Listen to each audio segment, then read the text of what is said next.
Hello, everybody, and welcome back to the Distance Dilemma podcast. My name is Shaun. I'm in Dublin, Ireland. This is Imran. He is in Thun, Switzerland. This is our long distance friendship podcast. This is episode number 39, and we're going to kick things off with our weekly segment, Out of Context Weekly Scenario. This is the part where me and Imran give each other sections from our week out of context, and the other person has to try and guess what happened. So, Imran, what is your out of context weekly scenario?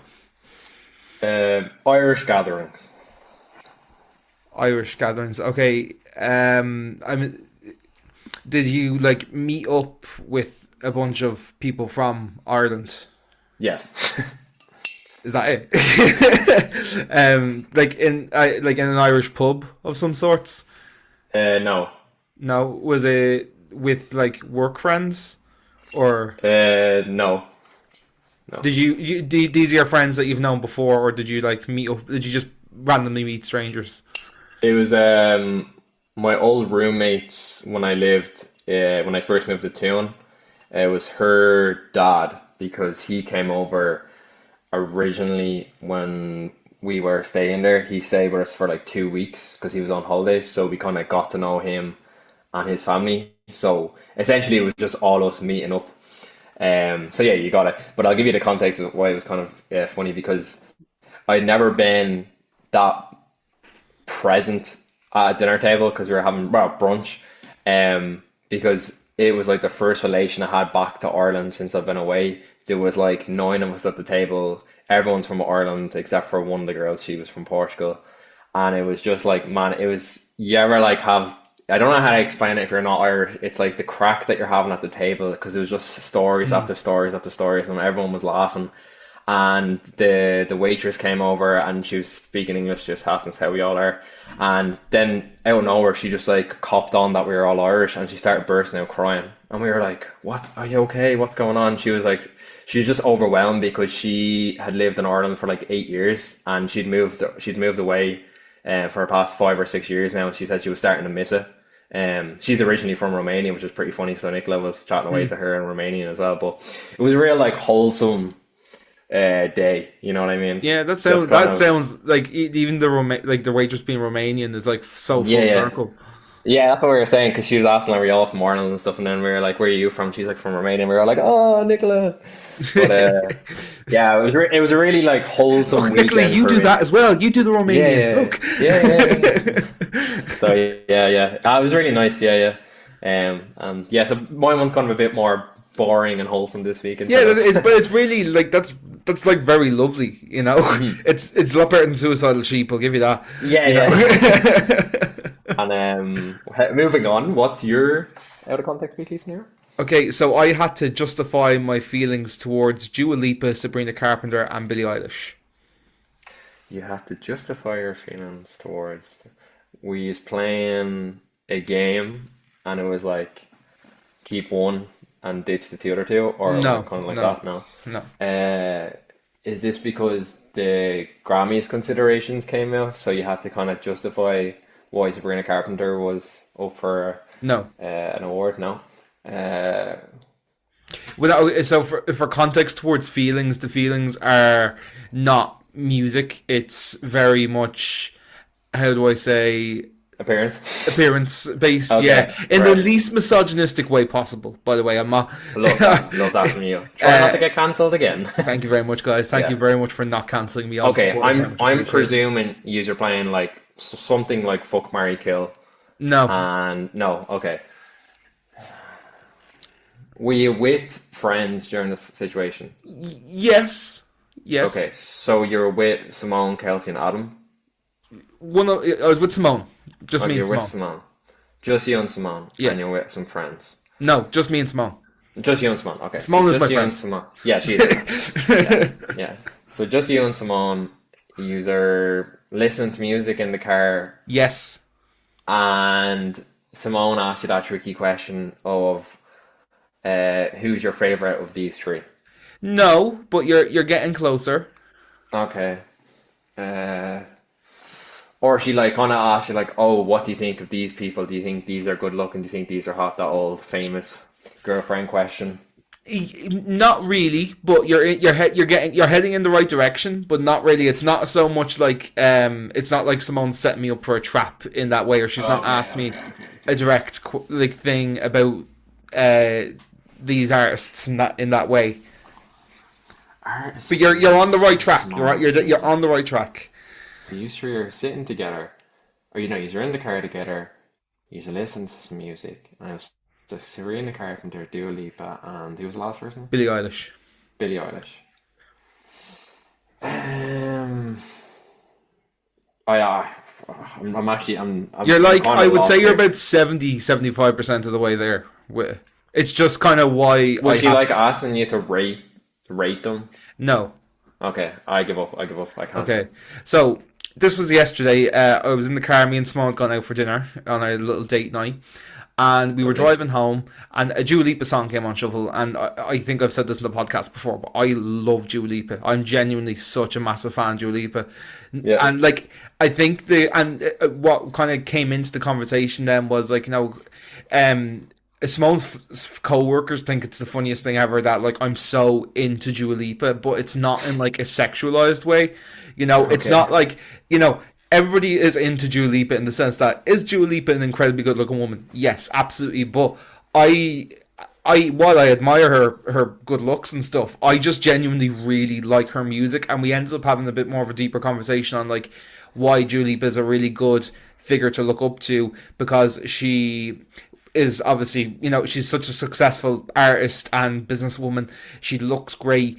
She supports the right causes, and even like how she met her fiance. Like, do you know the story about her? Yeah, they're both reading the same book.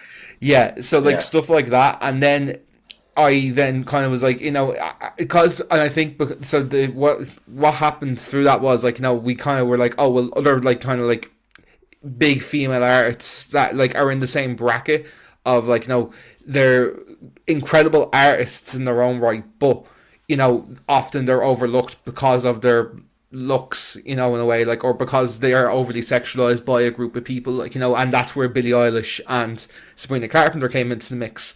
And I had to justify my feelings to Simone about Dua Lipa, Sabrina, and Billy, because Okay. I Okay. specifically I was trying to be like, this is the reasons I really like Dua Lipa and I really support what Dua Lipa has to do. And then, like, when it came to a more kind of like sexualized context, I was like, I just feel like the way Sabrina presents herself, I think I'm only like a year older than Sabrina, but I feel like 10 years older than her, and I feel Yeah, yeah, uncomfortable yeah. finding her attractive. And Be- I feel the same with Billie Eilish, because Billie Eilish burst onto the scene as like a 16-year-old. So, when I make that connection in my brain of like, oh, is Billie Eilish attractive? Yeah, she is, but like something in my brain is like she's only 16 when she's not. I think she's like 23, 24 now, something like that. I don't know off the top of my head, like, but you know, She's 23. is she? Yeah, well, there you go. Yeah. Like, so she's not, a teenager anymore. Like, and not like, there's not a massive age Oh, gap, but dangerous, dangerous talk here. yeah, no, but this is it. I was trying to be like, I feel gross finding, if I was to find them like super attractive, whereas I don't feel that for Dua Lipa, because she's just doesn't present herself in that kind of younger context, like. I mean, we do see it like in the media how like female artists in the industry can be sexualized into making them like a product. Like if you look Yeah, at Sabrina absolutely. Carpenter, the way she advertises her new albums, and like I'm not the biggest Sabrina Carpenter fan, but I understand why she has the popularity because she makes decent enough pop songs. But Yeah, yeah. what I'm trying to say is like if you see her concert, you're seeing it's it's the costume designs, it's the photographs she posts and publishing. Like she's really good in terms of like whoever's the team behind her about marketing, because she's kind of used a bit of a like at the moment she's in my perspective it's a bit of like a sex symbol kind of thing.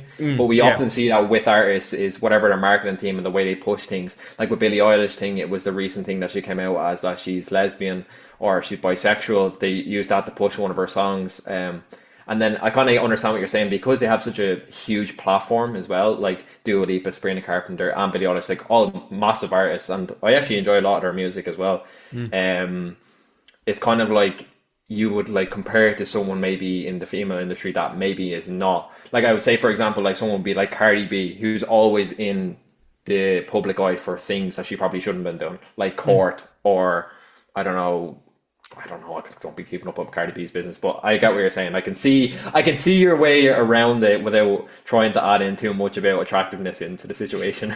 Yeah, and Yeah, just to stand by like as well, Sabrina Carpenter and Billie Eilish also, is particularly Billie Eilish, make excellent music, and yeah, I've yeah. loved Terrific artist. the last two Yeah. Sabrina albums have been like I really think that what's the Short and Sweet, her album from last year, is going to go down as one of the best pop albums of all time. Like, it is incredibly great pop music, you know.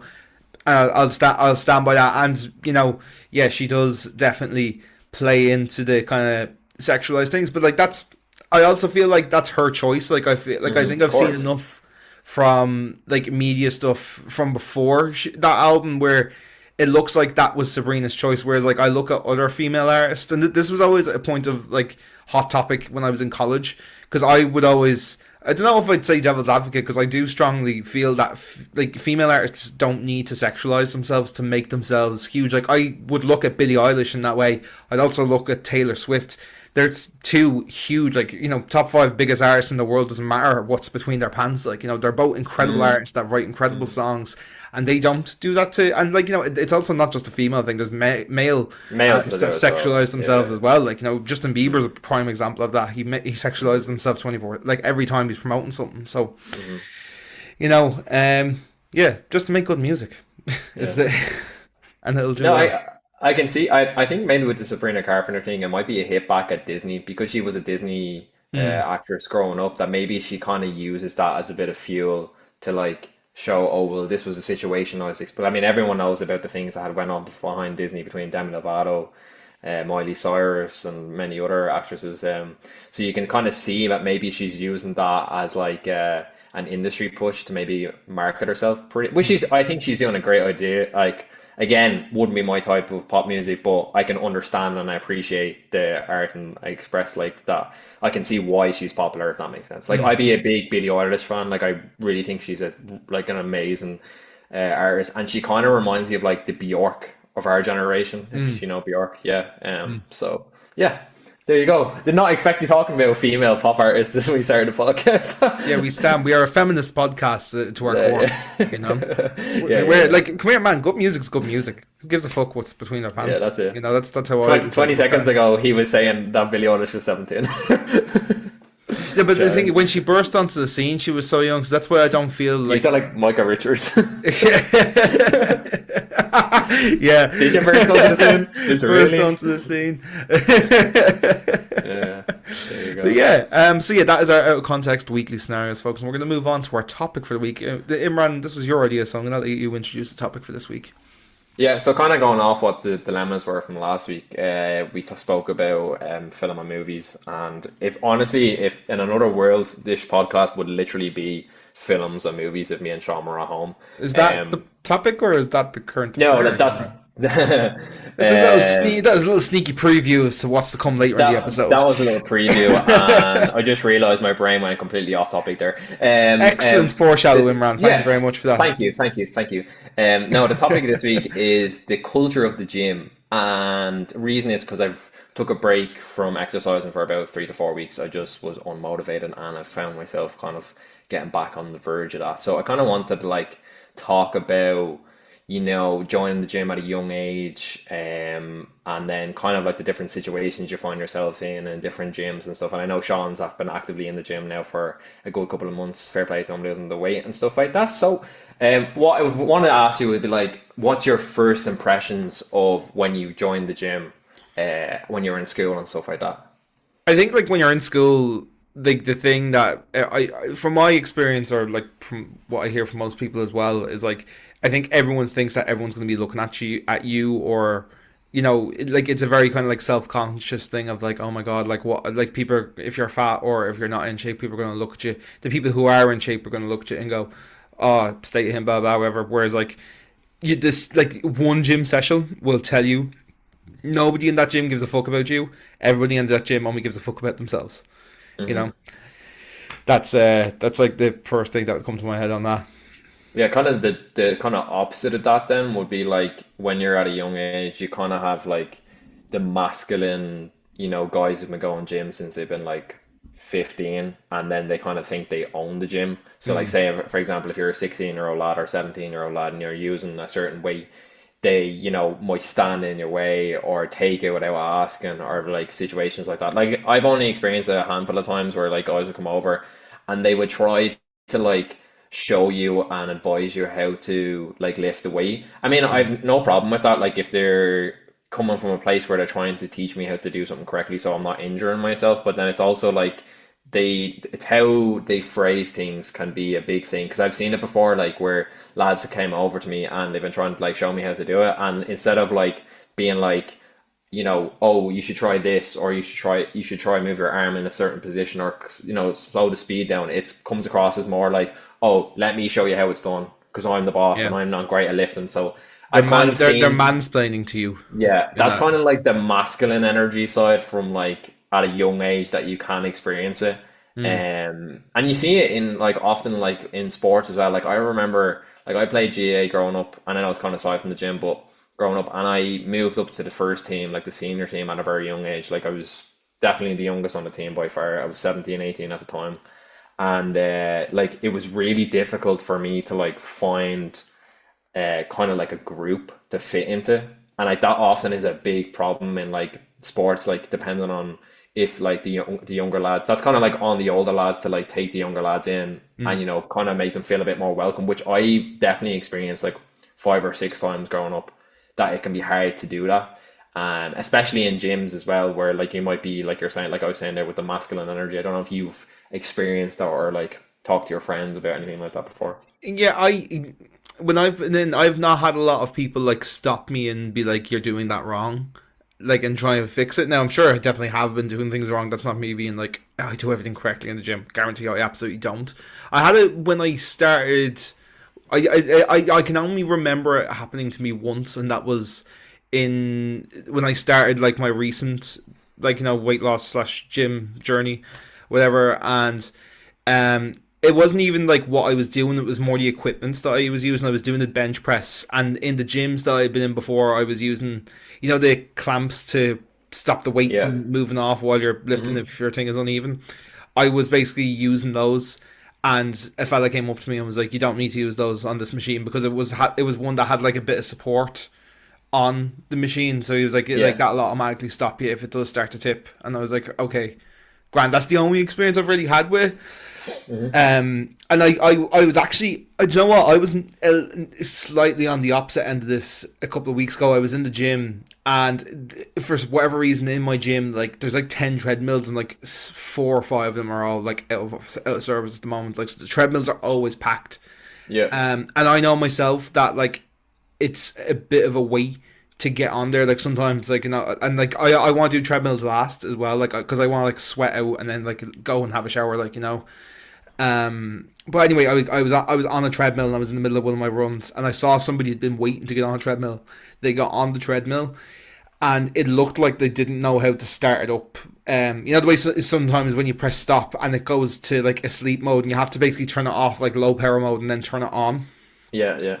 So a young woman got on, and I didn't want it to come across like I was mansplaining or like I was being being like, let me show you how it's done. So Hmm. I could just see her, and I was about to see her get off, and I just kind of like waved at her and just pressed the button and press start for like across. I didn't even say that. I just kind of like waved at her. I was like, oh, you just need to press that, and went That's off. So there. that's, but like again, like I tried not to be like, look at me, it's fair. Like no, I was just kind of like, because I knew she was gonna then have to jump off. Somebody else is gonna take it, and then she Yeah. might have Yeah. been annoyed, like because I've been left queuing for it, and that was really annoying, having to wait for your stuff, like. Definitely. And kind of on the context of that as well, you kind of seen like I've seen a lot of these like rage baiting videos online where like for example like say a female is recording herself in the gym and like a man might be in the background like already there lifting a weight Mm. and then it's kind of like this thing like people are in the comment section being like, oh, you're looking at her, you are on top of her, you're not giving her any space to lift the weight. And this is not just for females, this is for males as well. Like I've seen it often, like lads would be recording themselves doing like a certain position in the gym, maybe like an arm curl, and there might be people in the background walking through and stuff like that. So what's your opinion on like rage baiting videos with that for like content sides? And then also like the thing as well, like it's like respecting someone's space. So like say if you are already in a position like lifting the weight and I just come in automatically and stand in front of you, or like try to take, like normally if I'm doing that, like I would be like, oh sorry, can I just get them weights there, pal? Take the weights, move over to a different side, and then continue on. So like I don't know if you've experienced that. Like I know it's not as, like I remember like growing up for me, like Glenn Gillen would have been a prime example in my gym, but everyone knew him already doing that. And I know now the gym culture, especially on social media, like people recording themselves doing their workouts, is growing a lot more. Which again, like I'm all for, like if that's like your niche and what you're trying to push towards, like go ahead and do it. But I kind of think it's a bit more on the respect side is like where you need to find the line. And I think that in gym culture at the moment is still a very slim line. Yeah, I mean, like at the end of the day, like it's a public space, so and you're paying for your membership, and like you have the right to record yourself as well. I think it's more on the person who is like in the background trying to do something. It's like, you're just kind of ruining somebody else's vibe, or you're ruining their video, like, so I think it's a bit of a dick move. I think it says more about the person doing the interrupting than the person. Like, if you want to record yourself. Like, I personally don't record. I don't even bring my phone into the gym. I leave my phone in my locker, and I'm done. Like, and I really feel like, unless you're recording yourself, that's the good. Now, obviously, as well, if you're using wired headphones and stuff, and it like depends on distance and stuff. But like, I'm very like, I don't want to be distracted. Like, I set my phone to do not disturb and whatever. But sorry, I'm diverting from the question a little bit. No, that's fine. But yeah, I think, like I said, like it's a public space. Like, do what you want. Like, I think, like, from the person recording's perspective, though, the only context to it is like, if you put in like a massive like wide angle shot, like if you use the pro phones and use like the massive lens, and there's like loads of stuff in the, stuff's gonna happen in the background intentionally and unintentionally, so I think like the person who's recording doesn't have the right to like get in the way of other people's stuff. Like you kind of mentioned there about people like kind of barging in or being in somebody's space and stuff. Like, I think as long as you're not overstepping your mark in that regard, like, still give people a bit of space. Or like, if you can see somebody is in shot, maybe just say, hey, I'm not recording you. Like, just let them know that they are on camera there though as well. Like, little etiquette things like that, more just for the sake of manners, like, more not like, do I have your consent to record you? Like, it's not really that, because again, they're in a public space, it's more just being polite. I mean, like you've definitely seen over the past couple of years, like the culture wise and for recording in the gym is definitely increasing. And I not necessarily think it's a bad thing. Like if you're chasing, I know like it's kind of cheesy way to say it, like greatness, or if you're trying to chase a living off making content around the gym, like I don't necessarily think that's a bad thing. It's just kind of like you're saying there, like the etiquette behind it and the respect kind of side to it. Yeah. And we've talked about it before, like previously on the podcast, about like gym etiquettes that maybe aren't like that, like stuff like people using like 5 machines and like putting their keys, putting their wallet, putting the thing just so nobody can use it. And like normally, like what I often find in these situations is like, if that is the case, like I'll just be like, look, can I hop in between sets? Or like if someone else asks me, like, can I use the same machine? And like I'll do a set, then they do a set and stuff like that. But overall, I think like gym culture at the moment is probably at a high, and like we definitely see it, like it's more becoming advertised as like a health thing, as well as like gaining muscle and putting pictures up and stuff like that. And like people are often big into like physiques and stuff, but I think it's also there's like two sides to it. It's like there's people there like genuinely just to be healthy and like lose a bit of weight, and then there's people there that that are trying to make a career off it, and either doing bodybuilding or physiques training and stuff like that. So like I do think overall it's a positive industry, and I do think like, but I think there is like areas that it could definitely improve on, like maybe a bit more like maybe welcoming gyms, and there's often gyms, like I've been to over 5 or 6 gyms in Ireland, and like there's some gyms that put a lot of work in and like trying to advertise and like bring in a welcome space, like environment. And then there's other places, gyms where they've been open for maybe 30 years and they don't really care anymore, and it's just like people coming in and out. I don't know. Yeah, I do feel like in general though, like the gym culture is a very a very welcoming space. Like I feel like I actually don't know like another culture or like industry that like is so welcoming to people, because I think like especially like for people who maybe like are in shape now but came from a place where they were like overweight when they started, like they get the struggle, and they get like, like I think when people like the likes of PTs, like I've been really lucky to have one or two really really great PTs over the years. I'm not using one at the moment, but like before, like before COVID and stuff, I had some really great PTs, and like everyone from like gym staff to like 90% of the people in the gym are all super welcoming, and like if you do have questions and stuff, they are like normally happy to answer, like and like any industry, any group of people, anything in society, there is a couple of bad eggs, and there's like the gym bros that are maybe a little bit full of themselves, a little bit like but honestly they're a lot less common than you would think. Like it's a really like welcoming space, I have to say, like And like we've often seen now as well, like people that aren't in like sorry, that are working in team sports, like the gym is kind of something which is good because you can also do it like solo, and then also you have the options of like classes. So like you've got like, for example, there you were saying sometimes people do like PT classes where you're working with someone else, or like you've got Zumba might be an example of one, or you've got them cardio sessions, so that like there might be like a girls only one, or there could be one where it's mixed, and that's like it's a good way to meet new people, I think, as well. Like if that's your side, like for me, I'm kind of like you, where like I just want to do the workout and then head home. Like yeah a kind of get in and out kind of situation. But like I do know other people that might maybe use it as a social side, and it's yeah also for good for sure. them, And especially like the older generation that maybe, because like we know how hard it is as well, like we talked about before about keeping connections getting older as well, like it's very hard. So and for a lot of people it's an outlet of maybe, like I'm just saying, like for example, like the older generation, for them to like meet people in the community, and it could be all ages as well. yeah So for like there sure. is two sides for it. Yeah, This thing, like over the definitely. few weeks that I have, or the few months now at this point that I have been going, that like there's a group of, and like I said, this isn't exclusively elderly folks. Like this is just the example I've seen in my local gym. There like I see that there is like a group of them that like they say hello to each other every day, and they'll ask about their lives and stuff, and like you can see like that is kind of like their social output. And then even like likewise in the change room, like in the gym, like, I've got my headphones on, I don't listen to anybody or eavesdropping any conversations or anything like that.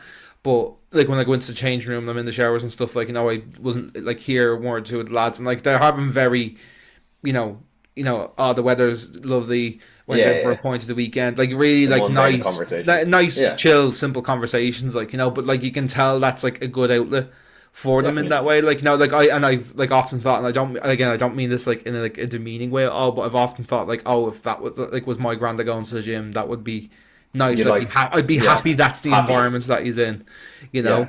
Yeah. So yeah, like it can, like the gym can be like is mostly such a great and supportive network. I Yeah, had it happen earlier. Something you kind of brushed on earlier was like when people take up like five machines. I had that happen to me this morning, where I do like a 60-40 split of strength training, 60 and 40 cardio. So I start off with like warming up with a bit of cardio on the elliptical, then I do strength for like 40 minutes, and then I do 20 minutes of treadmill at the end. yeah. And I had like finished my warm up, and I'd come on to a bench press, and basically there was this guy who like I'd noticed when I was doing my cardio, like he was just kind of everywhere, but I wasn't really focusing on him. I just noticed him moving around a lot, and he had five machines on the go at once, literally five. He had a bench to himself where he was doing shoulder presses. He had another like back exercise machine marked with his hoodie, and you had like three other machines, all like, and they were all at totally different ends of the gym. Now they were Yeah. all like varying on like weightlifting, like and core exercises and stuff, like the stairmaster, and the thing where I don't know what it's called. The thing where you hold on with your arms straight and you like lift your legs up, and it's for your back. I don't know what the name of the Yeah, machine is called. hanging leg raises. I don't know if that's what the sheet Yeah, machine is, but yeah. and like I was walking around, and it was just like the place was packed. It's Monday morning. Monday morning's the Yeah, yeah, peak time, because that's when everyone's getting back on the gym. Like Tuesday yeah, morning. Don't see us there on Tuesday morning, lads. But yeah. it was just packed, and like you could see there was like three or four people being like, come on, like we all like it's busy, we like people need to use these machines, and you just, and like as well, like people won't butt in and be rude and be like, sorry, like you're walking around, I need to use this, like because by the time he'd come back to a machine, I had like finished a whole exercise, but he was still Yeah. like on one of his laps.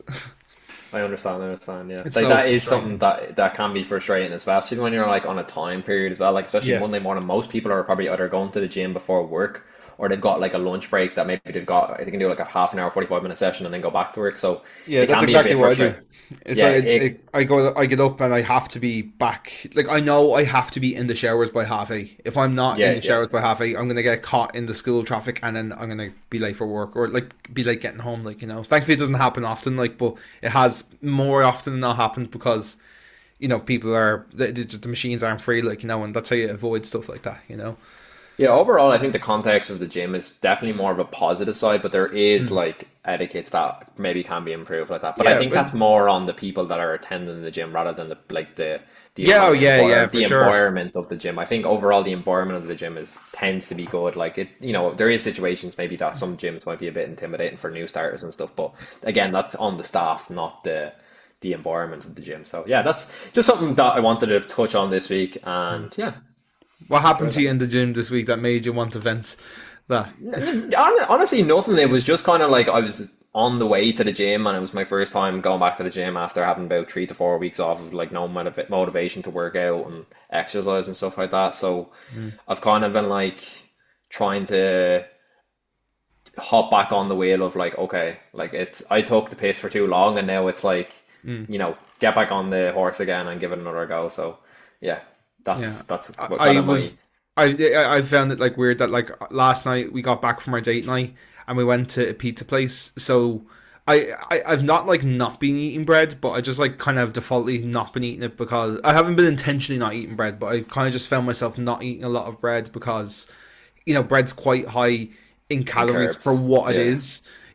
So it's like it's like it's not that I'm not eating it. It's just like I'd rather have something else other than a slice of bread. Like but yesterday I had a sandwich for lunch, and then I went to this pizza place and I ate my pizza and two slices of Simone's pizza because she didn't finish. Boyfriend duties obliged. Thank you very much. But suffice to say, I was bloated as fuck. So I Yeah, actually yeah, found myself in a position last night where I was like, I can't wait to go to the gym and sweat this off. yeah, yeah, But yeah. then, and I said this to Simone last night, I was like, I say this now, minute 8 on the treadmill tomorrow is going to kill me. And yeah, minute 8 on the treadmill, where like I've started to like go from a brisk jog to more of a sprint. Not a Yeah, sprint, yeah, yeah. more of a run, more like a Yeah. proper run before I get into my sprint. Like it's actually, I find it easier to sprint because at that point you're giving it your all. Whereas like the run, you're kind of like, I feel like you're still a bit more aware of your surroundings in terms of like what's You're going on. pacing. Whereas when you're Yeah. sprinting, you're just tunnel vision on like gotta go fast. Yeah, yeah, yeah, yeah. I completely get you. Yeah, yeah. Yeah, so I feel like overall, I think on the aspect of the gym, it's more of a positive place just to finish on it. Yeah, yeah. Yeah. Cool. So swiftly moving on onto the what I actually was talking about before I had a brain for it, is our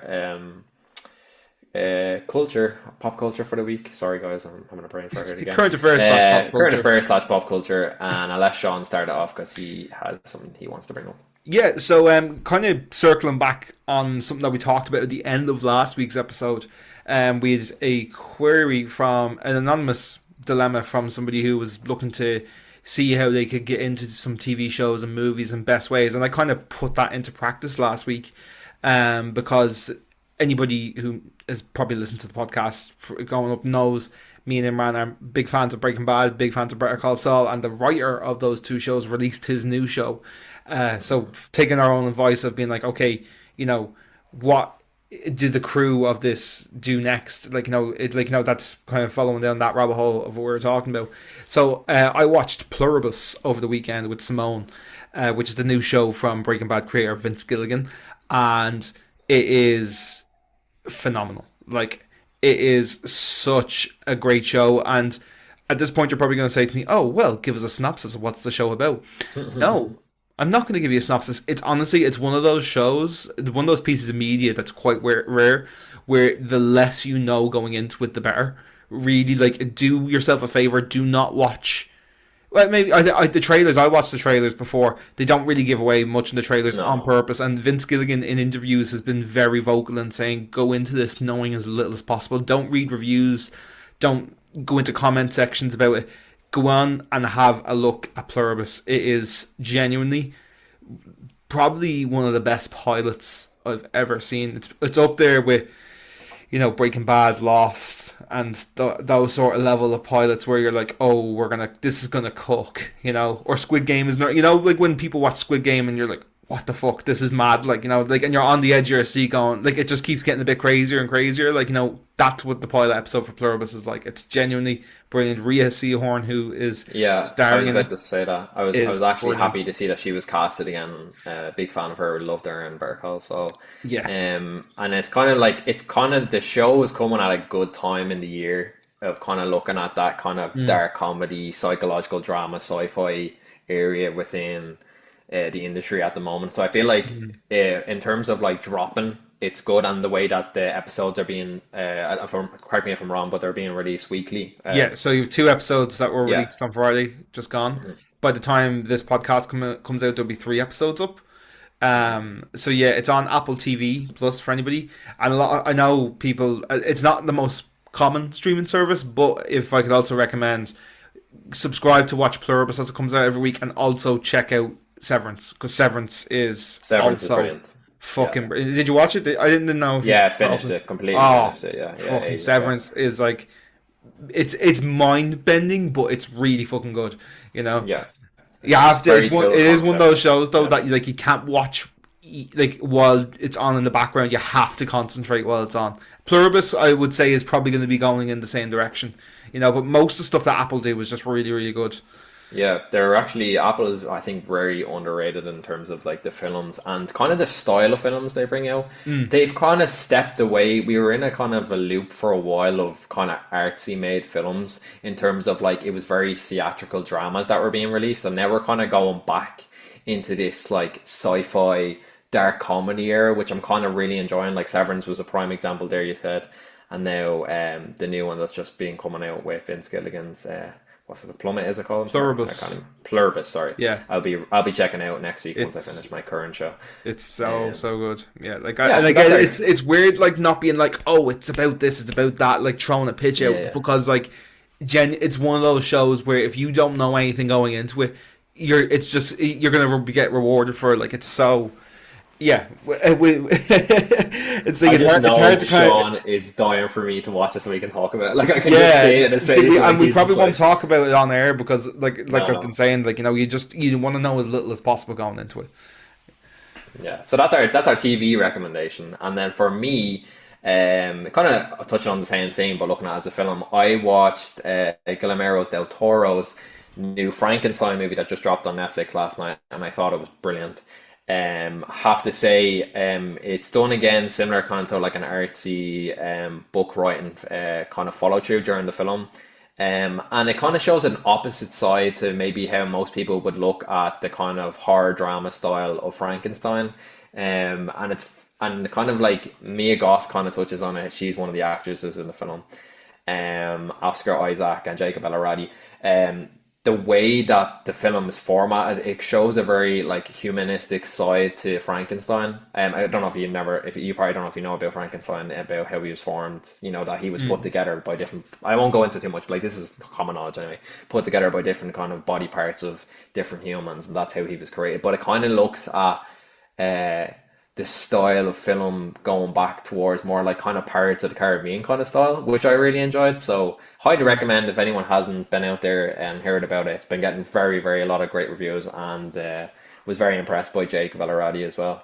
Yeah, I think Andrew Garfield was supposed to play that role originally, wasn't he? He was, yeah, yeah, and he actually turned it down because he thought that the body movement work was going to be too much. Because you'll see it in the movie. I don't know if you get around to watching it. The way he moves, you can tell he's put a lot of work in with kind of like maybe production in terms of like the way the his costumes designed, the way the atmosphere is defined, the way he moves on the floor. It's all very calculated in terms of like he definitely put a lot of work into the role. Mm.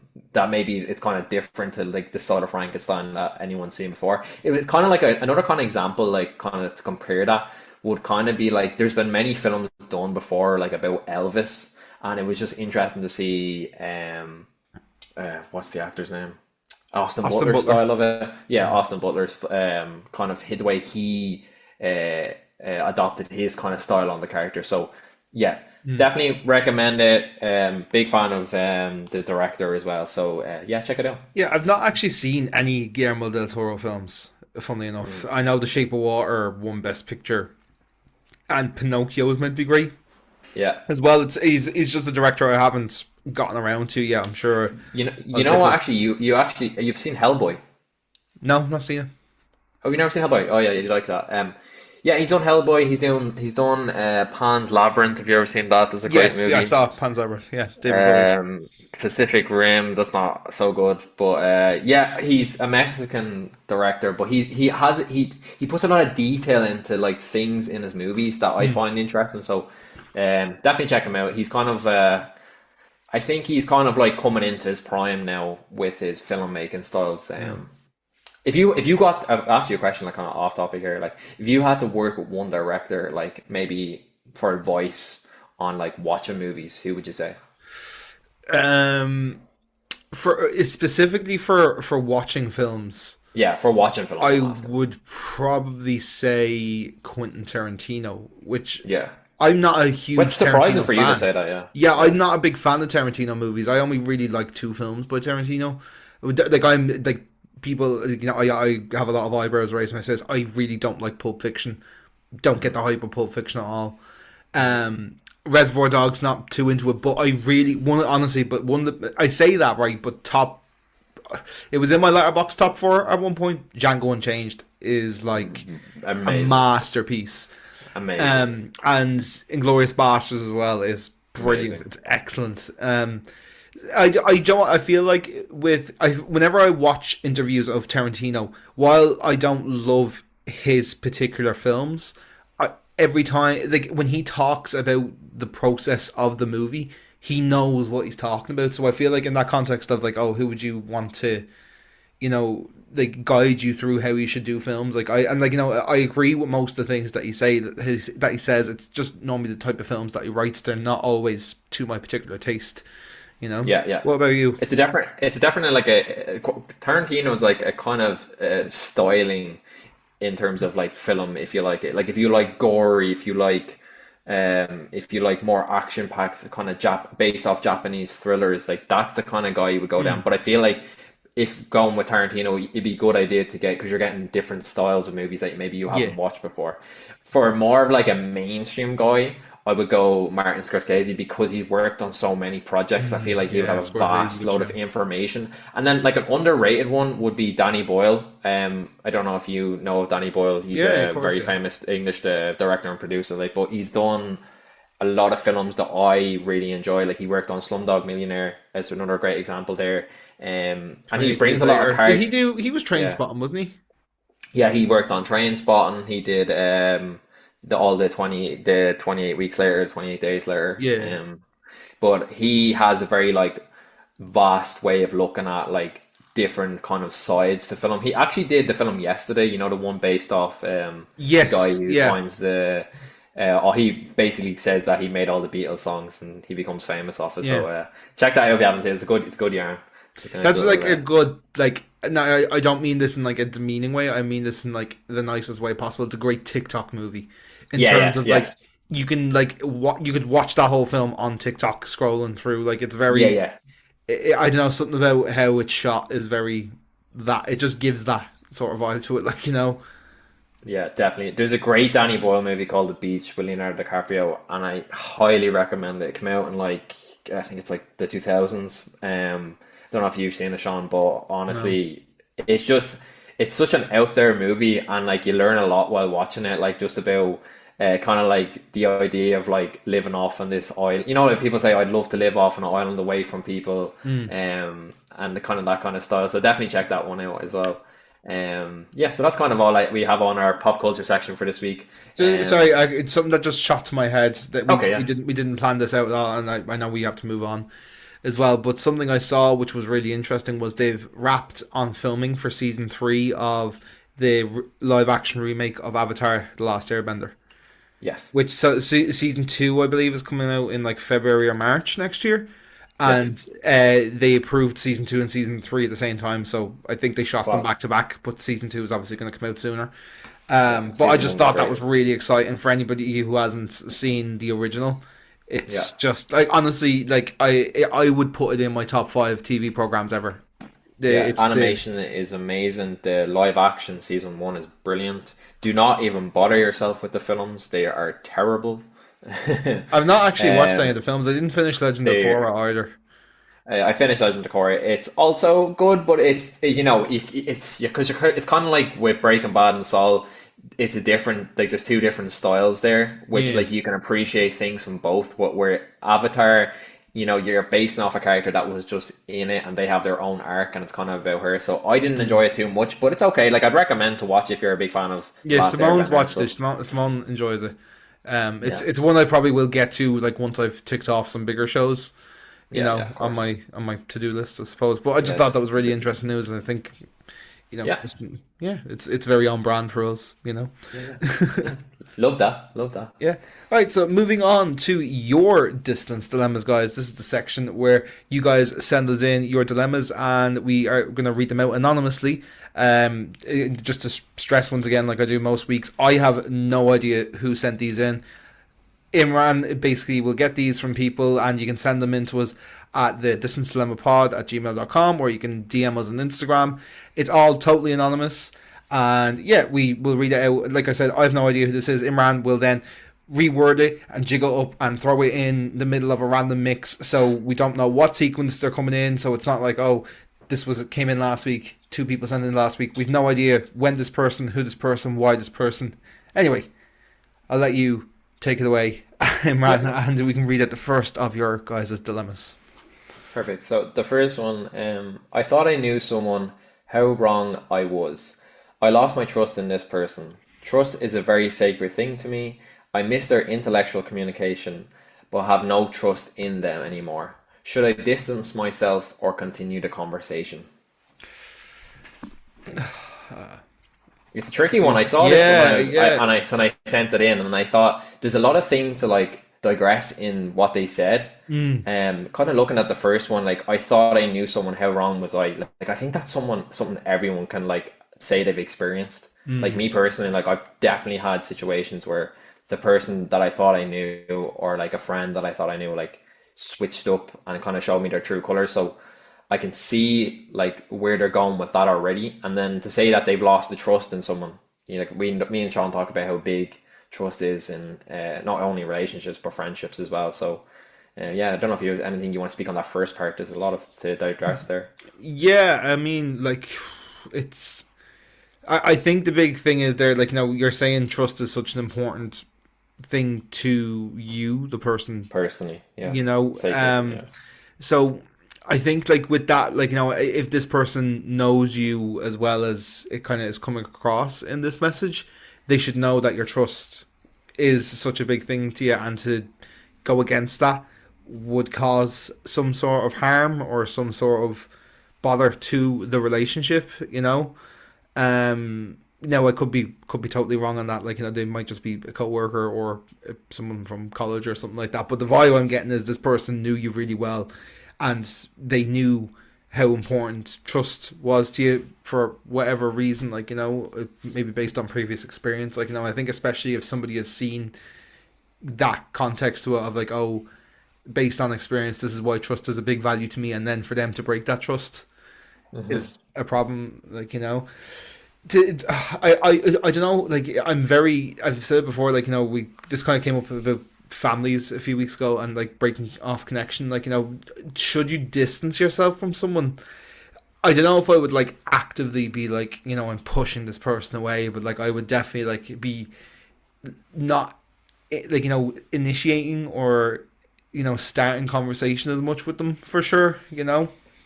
Keeping I them don't at know how you fingers feel. length, I think, like kind of like that kind of saying, like keeping them at fingers length, so they're they're not they're far away, but they're not too far away. Yeah, I think it just Another, depends on how much I think the fact that you're sending this in to us means that you definitely value this person.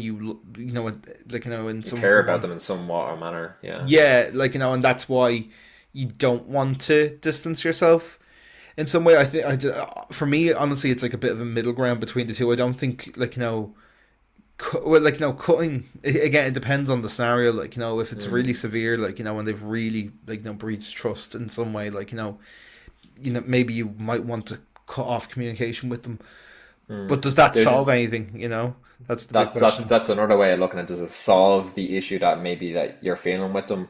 Again, they said here, like, I miss their intellectual communication, but have no trust in them. So maybe that this person, they maybe had like such a strong trust system in terms of communication. Like, and we've kind of talked about this before. Like, there's different ways like that you communicate with someone. Like, you could come across as really disrespectful, but you know the person so well that maybe they communicated in a way that only they would understand, if that makes sense. So like if Mm. I'm talking to you and I might say something out of context, you would probably understand me as much as a person to understand, okay, this is how Imran was looking at it from that way of side Mm. of communication. So what I'm thinking, maybe they're seeing a change in a person here just because they said that I missed their intellectual communication. So maybe there's been a change in the way that person communicates with this person.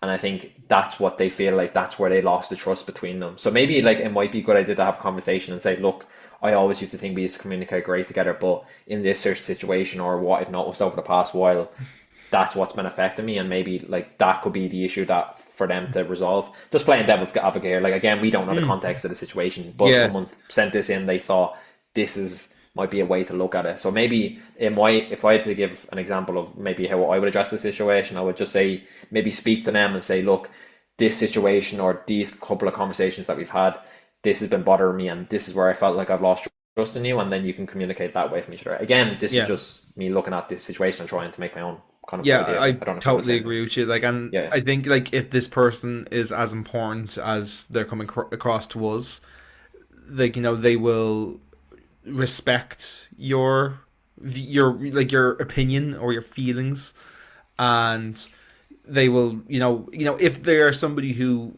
should be in your life or who wants to be in in your life, they will fight for that. Like they'll um they'll do their best to build that trust back up again and to not have similar things happen. Whereas if they're being a bit more dismissive on it and they're acting like you're the problem and they're not the problem, I think that's the point where you kind of have to say, right, that's where maybe distancing probably is the best result, because then you're just going to be chasing your tail, and trying to rekindle a trust and a relationship that it is never going to be the same because of the trust that was broken down.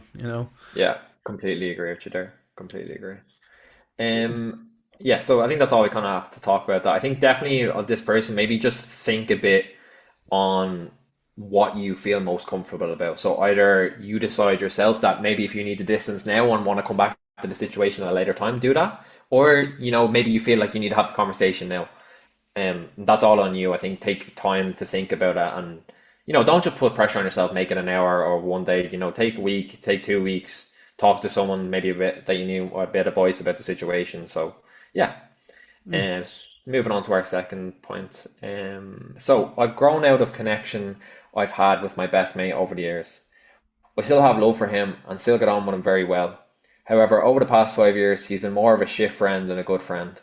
I've called him out on it before and we sort of things, but it still continues to this day. What would you both do in this situation? Um, like I've kind of had situations where I've kind of can relate to this a lot in terms of friends I've had and like experiences I've had with someone like the closest friends growing up. It's kind of affected our relationship in the long run. The relationship we had when we were kids is not as strong as we are now. And again, like there's a lot of things that come into that. Like me living in Switzerland would be like another a prime example, or life getting in the way, girlfriends, families, work, sports, going out. Like I understand that there's a lot of complexities that you have that can affect the situation. But at the end of the day, for me, growing now, and like one thing I'm like, if you don't respect me or respect our time together as a friend, then you need to just let them go naturally. I'm not saying that you need to lose them, but I mean you need to put yourself first in the place that out of all things, you need to respect yourself first. And I know Shaun already kind of even has many examples that he can speak about on this situation as well. Um, and like me, myself, and Sean have had a situation like this before that I wasn't the best as good of a friend to Sean, and in a situation that it wasn't until later where I was able to turn around to him and was like, look, sorry for this situation about how it all planned out. I know what Sean knows what I'm talking about with Yeah. him. Um, but look, that's, again, things develop over time and stuff. But one thing I would say in this situation, just kind of put yourself first and understand that you deserve the respect you have. And if they're still doing this 5 years later, there's not much change in that person, but there's a change in you. Yeah. Yeah, I think like the thing that kind of like stands out to me there is like it's not just like best mates growing apart. It's like the fact that he's actively being a shit friend, like so he's, you know, I again I don't know what that is, like that could be anything from like of like choosing other people over them, or being rude or disrespecting people that they love, like there's like there's 100,000 things that could be like but that sounds like they've actively done, there's been an act that has you know triggered this reaction from this person, like so you know it says that you've called him out on it before and it's still going on, which like like the first thing I'm sure about was what I said was like you need to calm out on this, but you've done that, so where do you go from here? Like honestly, communication is key on this. Like does he still know that it's still bothering you? And I think as well, like how did you look back, maybe like I'm not trying to like victim blame here or anything like that, but like how was it communicated? Like was it communicated over text? Was it in person? Like like I feel like these sort of things are always better done face to face rather than over text or even over the phone, because I think like it kind of gives them a bit of a layer to hide behind, whereas like when you're face to face with somebody and they can see the effect that it's having on you, like they've kind of got nowhere to run. Now again, you may have done this face to face, I've absolutely no idea, but I think like maybe final steps in this needs to be like saying it to this person face to face and be like, look, you are causing me to be upset, you're causing me to be angry, you're causing me to feel however this person is feeling. Communicate that directly to them, and if it does continue, and I wouldn't even like go as far as to be like, oh, give it another 5 years. Like honestly, like with this sort of thing, and because it's been brought up to this person before, if it continues like shortly after, like that's probably the time to just stop putting up with, and again, like like with the last one, I don't think any good comes of just blocking somebody or cutting them off totally. Like just let things kind of fade out. Like we'd said in previous episodes on other topics. Like I think blocking and cutting people off should be a last resort where possible. But sometimes it is the appropriate thing to do. It depends on the relationship to the person. Depends on a lot of context. So again, like we can only really speak in like broad terms because we don't know the Yeah, specifics of the situation. of course. For me personally, like I said, I would sit them down face to face and say, look, this is actively bothering me. We've talked about this before in whatever context, whether it was over the phone, over text, or whatever. You haven't addressed it. Why is that? And like, maybe ask questions as well. Like, because they could have, like you said, like, the 5 years thing is being brought over as well. Like, was it said a while ago and maybe he just like genuinely forgot, or, you know, yeah, it's hard to kind of know without the specifics of it as well. Like, like, yeah, obviously why, like, things, why you didn't go into too much detail as well, because I don't want to be too obvious of who you're talking about and stuff in case they're listening or you're listening or whatever. Like, so I get that, but yeah, my thing would be to have a face to face with the person, and if they continue shortly after that, that's where I would start to fade them out of my life in a Life. little bit. Yeah. I think in them situations as well, like the fact that it's been going on 5 years, like I give people a lot of chances, and like I have often maybe give people way too many chances to still be in my life, and definitely something I have been experiencing. But I'm looking at this and I'm saying it's 5 years now, and the same things are still happening and the same conversations are still happening. That's what I'm trying to like picture a situation because there's not much context here, but I'm thinking like if this is your best friend, like you spend a lot of time, like best friends tend to see each other at least 3 or 4 or 5 times a month. If, Yeah. depending on life situations and stuff like that, or talk at least.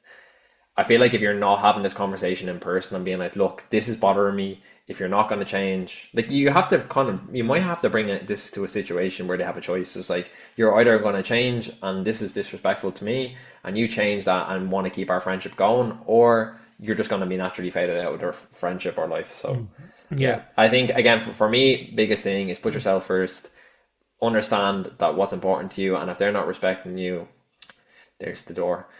I think as well, like just to play devil's advocate a little bit as Yeah, of well, course. is what are you constituting as a shit friend? Now, like I said, like this can be so valid in terms of like actions that they are taking. Like, I'm not trying to like discredit or like tuck that under the carpet in any way, but I also just want to like shout like what is like when you think of like someone being a really bad friend, like what is the context that, so like when like in the context that we've kind of read this, like they've done something actively to you that is making you upset, or they've said something, or like like I know for myself, like I've been in friend groups where, and this isn't what Imran was talking about earlier, by the way, this is a totally different thing, where like I've been in friend groups where they've made fun of my weight, or they've made fun of home scenario and other bits like that, which people would constitute as being a shit friend, but like that's not how I would have read that at the time as well, like so I think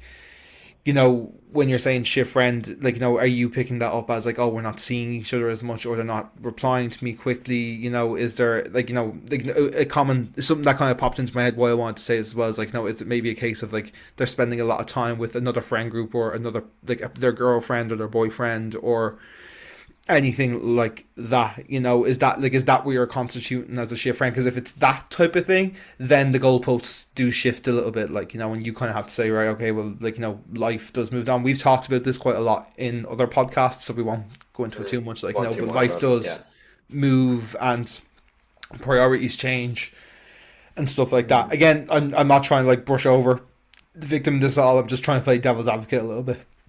Two complexitive ones this week. Yeah, Kind for of sure. a lot in both of them, and we do appreciate everyone that sends them in, and we do enjoy actually speaking about them as well because there's loads to dissect in them. Sometimes we can briefly, sometimes skim over them, but I think there is ones like them where there's a lot in them, and I think there's a lot to dissect for this person or the people that send them in. So yeah, thanks for sending them in, Chris. Sure, yeah, and guys, if you would like to send any of your anonymous dilemmas, you can email us at thedistancedilemma@gmail.com, or you can send us them on Instagram.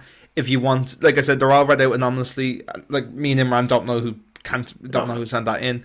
But if you want to be super safe, you can make a burner email. That's why we kind of suggest the email before the Instagram DM, or you could make a burner Instagram account, or you can do whatever you like. If you want to send it in as a voice note as well, please feel free to do that as well.